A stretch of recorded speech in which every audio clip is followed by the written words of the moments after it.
Got a rock and roll track that is front loaded with adrenaline. It kicks ass. You know it's the Foo Fighters debuting at number 38 on my fantasy playlist, June the 13th, rather, 2000. Now, the second to three debuts on this fantasy playlist, Foo Fighters. I got Breakdown. They did a cover of Breakdown, Tom Petty song, but I'm thinking it was Breakout. Song Breakout, so I'll talk about the song briefly. Breakout by the Foo Fighters. They had a sense of humor when they came out with their videos. Foo Fighters is from the album There Is Nothing Left to Lose. It was their third album, Learning to Fly. God, vivid memories of watching Learning to Fly on MTV, and I think maybe VH1 too in late 1999 and 2000. That was off the album, probably the biggest hit off the album. And there was Breakout that came out later. Breakout was featured on a movie soundtrack.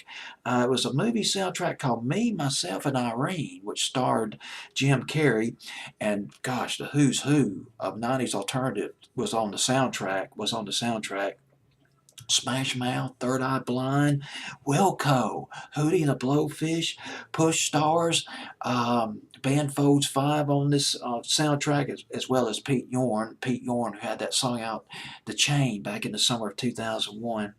And the album itself got their first Grammy, got Foo Fighters' first Grammy for Best Rock Album in 2001.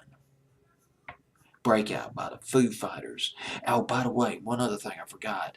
Album co-produced by a guy named Adam Casper. He's produced some kick-ass rock and roll records, including Pretty News. He co-produced that one with Soundgarden from their album, which was called Down on the Upside. That was in 1996. Remember Pretty News? Also Rhinosaur, which was off that same album as well. Adam Casper co-producing this album by the Foo Fighters. There's Nothing Left to Lose. And off that album, Breakout, debuting at number 38 on my fantasy playlist, June 13th, 2000.